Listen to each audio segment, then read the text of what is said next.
अपामार्ग अर्थात जो दोषों का संशोधन करे, बढ़ी हुई भूख को शांत करे, दंत रोगों को हरे और अन्न से असाध रोगों का नाश करे, ऐसा दिव्य पौधा भारतवर्ष में प्राय सभी प्रांतों में जंगली अवस्था में, शहरों में तथा गांवों में सर्वत्र पाया जाता है। वर्षा ऋतु में यह विशेषकर पाया जाता है, परंतु कहीं कहीं पर यह वर्ष पर्यंत भी मिलता है। वर्षा की पहली फुहारें पड़ते ही अंकुरित होने लगता है। शीत ऋतु में फलता फूलता है तथा ग्रीष्म ऋतु में परिपक्व होकर फूलों के साथ पौधा सूख जाता है। इसके पुष्प हरी गुलाबी कलियों से युक्त तथा बीज चावल सदृश होते हैं। जिन्हें अपामार्ग तंडुल कहते हैं। इसके पत्र अति सूक्ष्म श्वेत रोमों से आवर्त अंडाकार एवं कुछ नुकीले से होते हैं। श्वेत और लाल दोनों प्रकार के अपामार्ग की मंजरियां पत्तों के डंठलों के मध्य से निकलती हैं। ये दीर्घ एवं ककार्ष कटीली सी होती हैं। इनमें ही सूक्ष्म और कांटे युक्त बीज छोटे छोटे तंडुलाकार होते हैं। ये बीज धूसर वर्ण के छोटे चावल के दाने जैसे एवं स्वाद कुछ तिक्त होते हैं। पुष्प लघु, कुछ लाल, हरे और बैंगनी रंग के होते हैं। लाल अपामार्ग की डंडियाँ तथा मंजरियों का कुछ लाल वर्ण तथा पत्तों का लाल सूक्ष्म दाग, पत्तों पर लाल सूक्ष्म दाग होते हैं। मुख्यतः अपामार्ग की दो प्रजातियां होती हैं जिनका प्रयोग चिकित्सा में किया जाता है। पहली प्रजाति अपामार्ग श्वेत और दूसरी अपामार्ग रक्त। अपामार्ग कफ वात शामक तथा कफ पित्त संशोधक है। यह शतोहर, वेदना संतापक, लेखन विषगन, त्वक्र दोषहर और वर्ण शोधन तथा शिरोवरेचक है। ये रेचन, दीपन, पाचन, पित्त सारक, कृमिगन, रक्त शोधक, रक्तवर्धक, स्तोहर, मूत्रण, अश्मिहर, स्वेद जनन, कुष्ठघन और कंडुघन है। अपामार्ग विशेष रूप से कृमिघन तथा त्वचा रोगों में सर्प, बिच्छू, तैतया, भंवरी आदि के दंश पर इसका पत्र सवरस का लेप बहुत ही गुणकारी होता है। अपामार्ग वात विकार, अशमरी, शर्करा, मूत्रकच्छ की पीड़ा को शांत करता है। अपामार्ग भांगरी, अपराजिता ये सब कफमेद एवं विष के नाशक होते हैं। कृमि कंठ को शांत करने वाले, खासकर व्रण के शोधक हैं। अपामार्ग ज्वरहर, बलकारक, उत्तेजक, शामक, वेदनाहर, कांसघन, वाहिका विस्फारक, कफिनसारक, वातानुलोमक, विरेचक, वेदना शामक, शोधन, मूत्रण शोधन तथा कृमिगण होता है। इसके पंचांग में प्राप्त मदसार का चूहों पर प्रयोग करने से रक्तगत शर्करा के स्तर में कमी जैसे प्रभाव दृष्टिगत होते हैं। लाल अपामार्ग कटु, शीत, रुक्ष, वात शामक, संग्रहणी, विष्टंभी तथा वमन कारक होता है। ये वर्ण कंडु विषकास, रक्तपित्त शामक होता है। इसके पत्र रक्तपित्त शामक होते हैं। आप सभी से निवेदन है, आयुर्वेदा बाय ऋषि चैनल को सब्सक्राइब करें, साथ में घंटी वाला बटन भी दबाएं, जिससे हमारी प्रतिदिन शाम 7 बजे आने वाली वीडियो की जानकारी आपको प्राप्त हो सके। कमेंट बॉक्स में जय श्री राम जरूर लिखें। अगर आप किसी रोग का उपचार पूछना चाहते हैं तो कमेंट बॉक्स में लिख सकते हैं। आने वाली 1-2 दिन बाद वाली वीडियो में आपको उस रोग का उपचार बता दिया जाएगा। आज की ये वीडियो भी कल हमें हमारे किसी समूह में किसी हमारे अजीज सदस्य ने बोला था कि अपामार्ग के ऊपर वीडियो बनाएं, तो आज हम इसीलिए अपामार्ग के ऊपर इसके किस किस रोगों में आप औषधीय के रूप में उपचार कर सकते हैं, इसके ऊपर वीडियो बना रहे हैं। आप सभी से निवेदन है, कमेंट बॉक्स में जय श्री राम जरूर लिखें। अगर आप किसी रोग का उपचार पूछना चाहते हैं तो कमेंट बॉक्स में लिख सकते हैं। आने वाली 1-2 दिन बाद वाली वीडियो में आपको उस रोग का उपचार बता दिया जाएगा। वीडियो को लाइक जरूर किया करें। आपके एक लाइक के साथ हमारा भी मनोबल बढ़ता है और यूट्यूब ज़्यादा से ज़्यादा लोगों तक इस वीडियो को पहुंचाता है, जिससे हमारा सभी का हर घर आयुर्वेद का सपना शीघ्र पूरा होगा। इसके बीज मधुर, शीत, रुक्ष, मस्त स्तंभक वमन कारक, देर से पचने वाले, काश तथा रक्तपित्त शामक होते हैं। इसका मूल कटु, शीत कषाय, वामक, विबन दकारक, मधुकारी, कफ सारक, कशति विरोहक, वेदना शामक, विषनाशक होती है। ये पित्तज विकार, श्वास, काश, वर्ण, शत, त्वक्र रोग, उदर रोग, अतिसार, अग्निमांद, अजीर्ण तथा कंडू शामक होता है। अपामार्ग के औषधीय प्रयोग।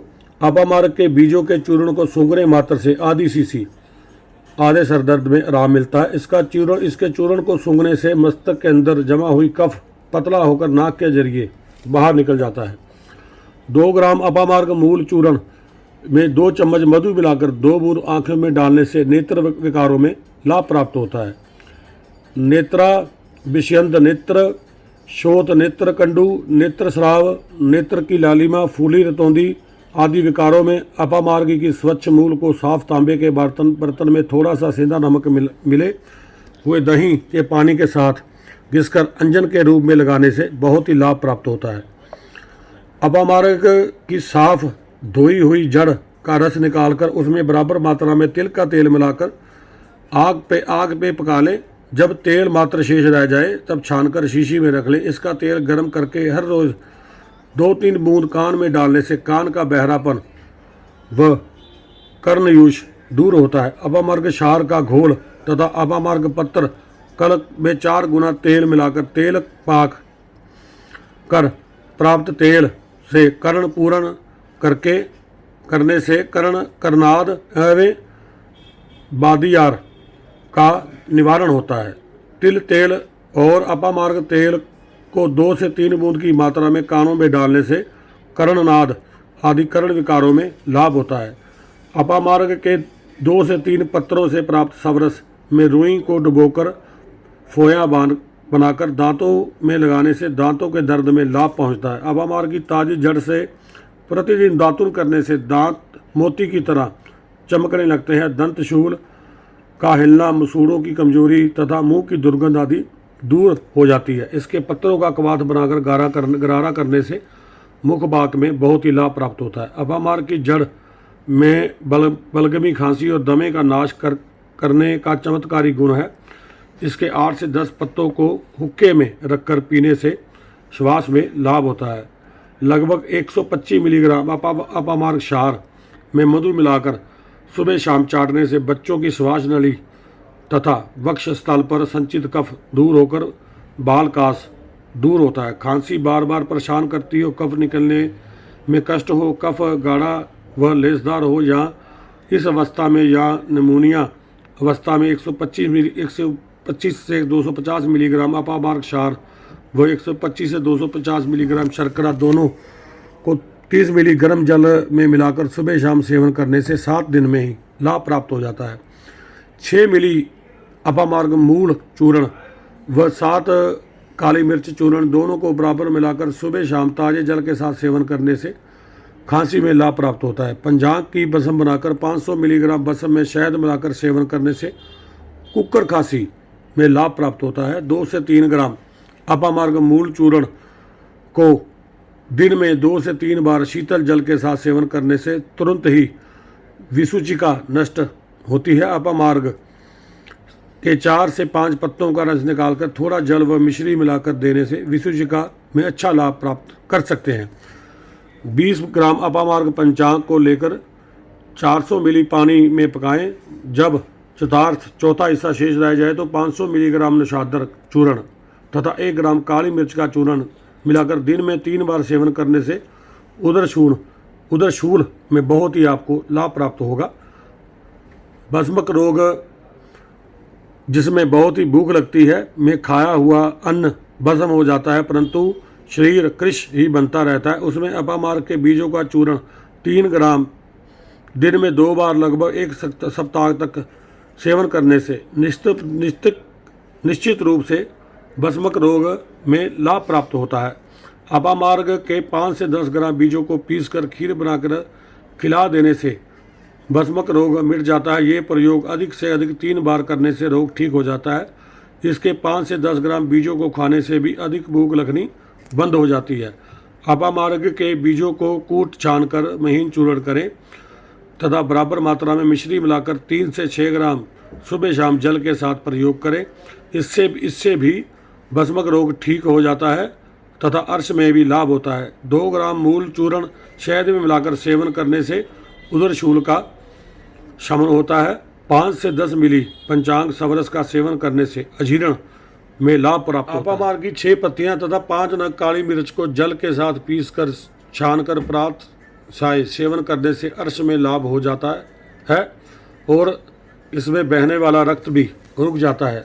10-20 ग्राम अपामार्ग मूल चूर्ण को चावल के धोवन के साथ पीसकर छानकर 2 चम्मच शहद मिलाकर पिलाने से पित्तज या कफज रक्तार्श में लाभ होता है। 50 से 60 मिली अपामार्ग पंचांग कवात को भोजन के पूर्व सेवन करने से पाचक रस में वृद्धि होकर शूल कम होता है। भोजन के 2 से 3 घंटे पश्चात अपामार्ग पंचांग को गर्म 50 से 60 मिली कवात पीने से अम्लता कम होती है तथा श्लेमता का शमन होता है। यकृत पर अच्छा प्रभाव होकर पित्त स्राव उचित मात्रा में होता है, जिस कारण पित्ताशमरी का शमन होता है। अपामार्ग की 5 से 10 ग्राम ताजी जड़ को पानी में पीसकर घोलकर पिलाने से अत्यंत लाभ होता है।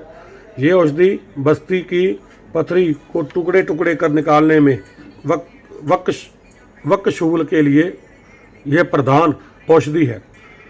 योनि शूल में अपामार्ग की जड़ को पीसकर रस निकालकर रुई भिगोकर योनि में रखने से योनि शोर और मासिक धर्म की रुकावट मिटती है। अनियमित मासिक धर्म या अधिक रक्तस्राव के कारण जो स्त्रियां गर्भ धारण नहीं कर पाती, उन्हें ऋतु स्नान के दिन से उत्तम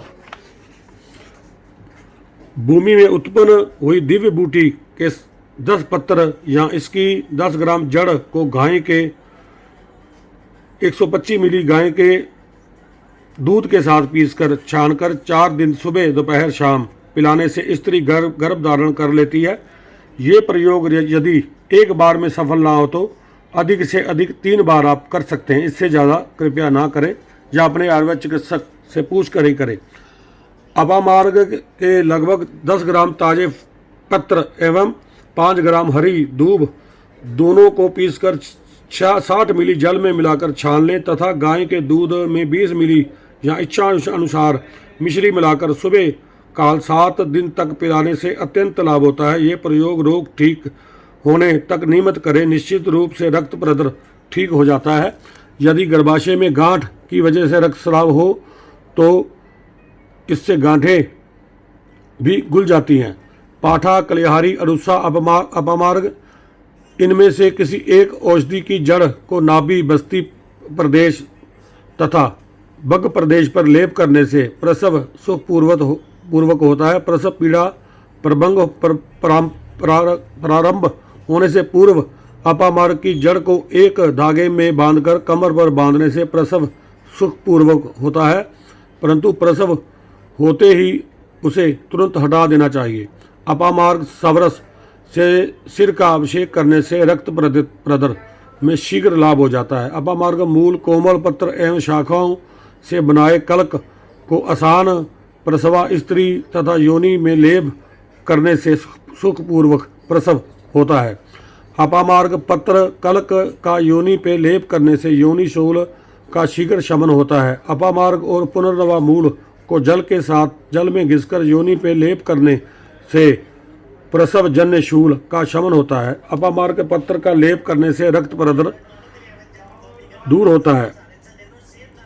अपामार्ग पत्र का लेप करने से रक्त प्रदर में होता है। योनि में अपामार्ग मूल का लेप करने से सुखपूर्वक प्रसव होता है। पंचांग सवरस में संभाग मिश्री मिलाकर सेवन करने से अतार विकारों में लाभ होता है। पुष्पों का कल्क बनाकर सेवन करने से प्रजनन संस्थानगत रोगों में लाभ होता है। 5 मिली पत्र सवरस का 2 से 7 दिनों तक सेवन करने से कष्ट तर्व में लाभ होता है। 5 मिली ताजे पंचांग सवरस में मिश्री मिलाकर सेवन करने से श्वेत प्रदर में भी लाभ होता है। अपामार्ग के 10 से 12 पत्रों को पीसकर गर्म करके बांधने से संधि शोथ में लाभ होता है। संधि शोथ दूषित फोड़े, फुंसी या गांठ वाली जगह पर पत्तों को पीसकर लेप करने से गांठ धीरे धीरे दूर हो जाती है। मूत्र में मूल को पीसकर लगाने से तथा मूल का कवाथ बनाकर सेवन करने से कटिशूल वेदना, संधिशूल आदि वातज विकारों का शमन हो जाता है। इसकी मूल को पीसकर पुटलेस बनाकर बांधने से शोथ तथा वेदना का शमन हो जाता है। सग्ग शत में प्रवृत्त होते हुए रुधिर को रोकने के लिए अपमार्ग के 2 से 3 पत्रों को हाथ से मसलकर कूट कर सवरस निकाल ले। उसके सवरस को सद्दशत घाव पर टपकाने से रक्त प्रवाह रुक जाता है। वर्णों विशेषकर दूषित वर्णों में इसका सवरस मलहम के रूप में लगाने से वर्ण का रोपण होता है तथा घाव पकने का भय नहीं रहता। अपामार्ग पंचांग के कवाथ से स्नान करने से कंडू रोग दूर हो जाता है। हल्दी और अपामार्ग की जड़ दोनों को बराबर मात्रा में लेकर महीन पीस लें। हाथ, पैरों और नाखूनों पर तथा इसके माथे पर एक तिलक लगाने से चेचक नहीं निकलता है। यदि चेचक निकल आई हो तो अपामार्ग की स्वच्छ जड़ को पीसकर फुंसियों पर लगाने से शांति प्राप्त होती है। अपामार्ग भस्म को सरसों के तेल में मिलाकर शिगम कुंठ पर लगाने से लाभ होता है। अपामार्ग सवरस पिसे हुए मूली के बीज का लेप करने से शिगम में लाभ होता है। अपामार्ग, अश्वगंधा, काली मूसली, शुभचरला तथा ककोली आदि गण की औषधियों के कलक का लेप करने से व्रण का रोपण होता है। अपामार्ग, अमलतास, नीम, त्वक्र आदि शोधन द्रव्यों से सिद्ध तेल का लेप करने से व्रण का शोधन होता है। लगभग 50 ग्राम अपामार्ग बीज में चौथाई भाग शहद मिलाकर 50 ग्राम घी में पकाकर बनाए मल्लम को व्रण पर लेप करने से शीघ्र व्रण रोपण होता है। अपामार्ग के पत्तों का लेप करने से शीघ्र ही रुधिर स्राव का स्तंभन हो जाता है। अपामार्ग भस्म को हड़ताल के साथ मिलाकर लेप करने से व्रण एवं शिशन कीलक में लाभ होता है। अपामार्ग कल्प का लेप करने से बबूल कंटक जन्य व्रण का रोपण होता है। सेंधा नमक, चित्रक, दंती, भूम्या, मलकी मूल, श्वेताकारक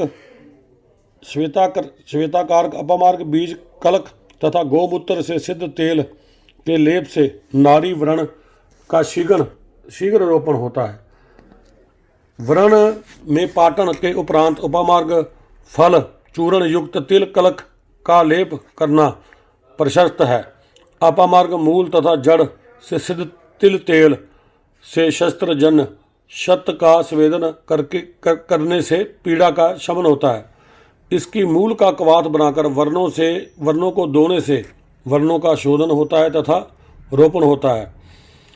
इसके 10-20 मिली पत्तों को 50 नग काली मिर्च और 5 से 10 ग्राम लहसुन के साथ पीसकर 5 गोली बनाकर एक गोली ज्वर आने पर 1 से 2 घंटे पहले देने से सर्दी से आने वाला ज्वर टूटता है।